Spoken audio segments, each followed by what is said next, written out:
Alright folks, got one for you today. We're going to put an EMP shield in a car. I know my friend over at Purple Pastures Farm, Billy, he just did one in his house. These things are awesome, and the only thing I can tell you is I know the folks that built these. We met them in our bigger group, and it's legit. They've done more testing than any other company, and still, to my knowledge, is the only company that is approved, and the U.S. government is using them to harden their facilities and their military. So it stands up to the punishment that they've put it through. So let's get this thing installed, and we'll go through the process and show you how easy it is to do. I'm sorry for the wind. First thing we got, you take the box and you start figuring out where we're going to put this thing in the engine bay. I did a little pre-reconnaissance here, and I figured out where I wanted to put it. We're going to fit it back up under this this strut brace. So you got to remove the bolts, set that out of the way, and it's going to ride right down there, just underneath it, and it'll mount right there on the strut tower. So let's get the mounting part done. What I did was I pre-cleaned the area with some brake parts cleaner, and it evaporates, leaves you a nice clean surface. It gets rid of all the oil, and it just flushes the oil away, and then you're left with a clean surface. So we got that. This one comes with some double stick Velcro mount pads. So we're just going to mount it right to the fender well. We should have a clean, dry surface area now. We've given it a few minutes to evaporate. And what I'll do is go back. It's got ears on it, or tabs. I'll go ahead and put a couple screws in there, self-drilling screws, to really solidify the deal. Now it's kind of cold out here, so if you're doing it in cold weather, it won't hurt to put a little heat gun heat on it, but it'll go ahead and stay there for right now until I get my screws in there. And then we'll just route some wires and get this thing connected to the battery. All right, y'all. Sorry for the other camera went dead on me. Anyway, I got this ground installed, and what we're going to do, I'll show you on these GMs. Like I said, that boot is kind of finicky. That bolts awful short on a lot of cars. What we're going to do is, if I can do it quick enough here, that rubber actually holds that bolt inside there. Doesn't let it fall out. There's a ridge right on the inside here.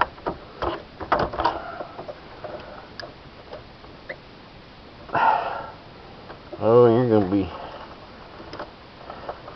Some of them are pretty stiff.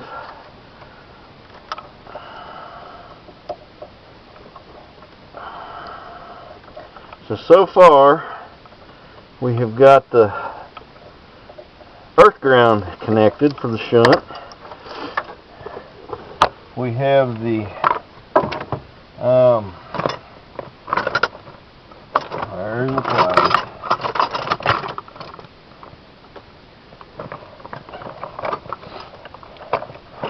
We've got the ground for the battery hooked up.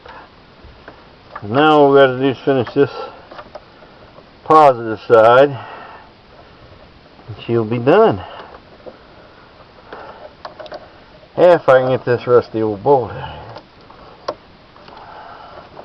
here. The other option, it gives me a chance to see how clean or dirty the terminal, the battery cable terminal is. Because a lot of that's hidden in there.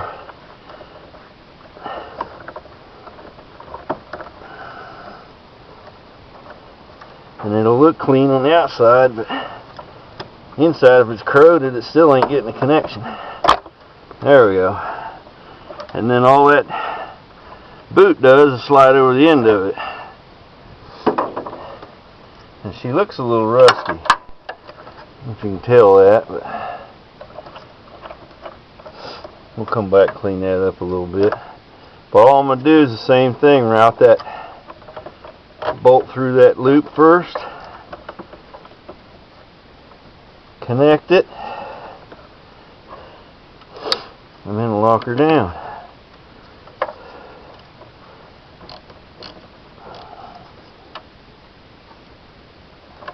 But that rubber sits right in there where that eye bolt would sit, so that's why I pulled them off of there. They're just to keep things getting down in there, but nobody else works on the cars but me. And that's it. All I'm going to do is get some convoluted tubing like this, or around here. And I'll reroute that a little bit and dress it up, and you won't even tell that it's got an aftermarket on it. But that's an install right there. I'm going to go back in here and check, and yes, the light is on, so it's doing its job. And that's all it really is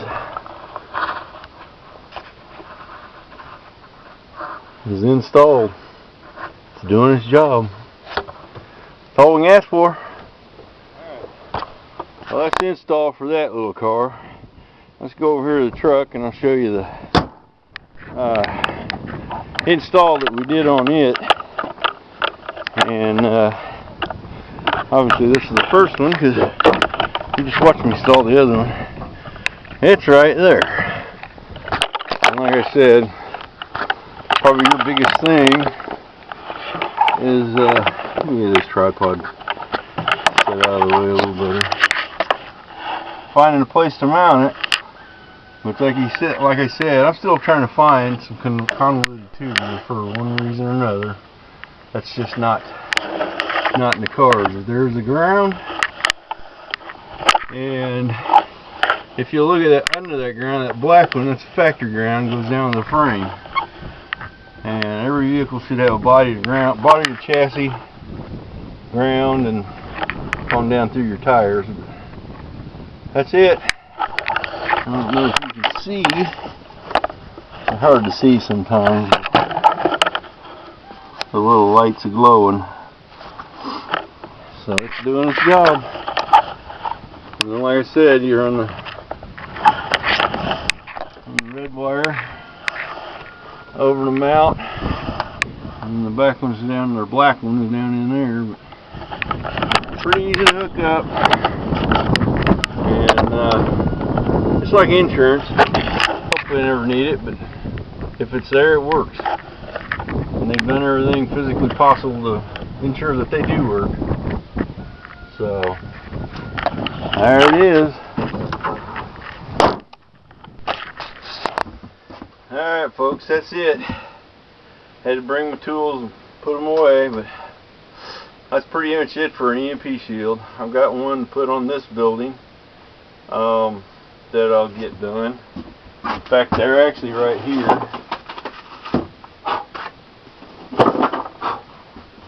That's how they come. Packaged up nicely, and let me get one that's not been pulled out already.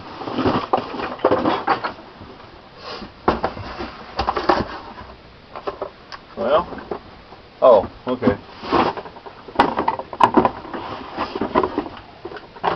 That's how that works. Anyway, like I said, they just come packaged in a box. They ride. Pretty simple packaging, but it's efficient how it works. This is actually one for the 2-line for the a home unit, which I'm going to put in here. But same kind of hookups. You just tie your 2 lines in there. And actually, Billy, we're from Pasture Farms. He installed one in his house, so you can see how he did his. He's the electrician, not me. I say that because he's earned a living and paid, put food on the table and paid the bills with doing electrician work. I just learned from my grandpa, who was a journeyman that worked on Seattle Space Needle, Hoover Dam, all of them. He traveled around doing all kinds of stuff. But there's a home unit. They've even got one for, like they said, the vehicles. This one goes on your ham radio or CB antennas to keep power from, or power building through the transmission and antenna lines of your communication equipment too. But they're covering every base. They got the units you can use on your boats. What else are they looking at? I don't know.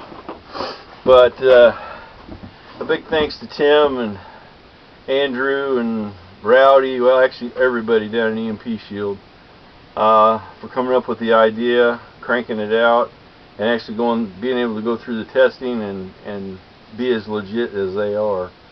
The best part is down here in south of Topeka is where they're being built, which is in the state of Kansas.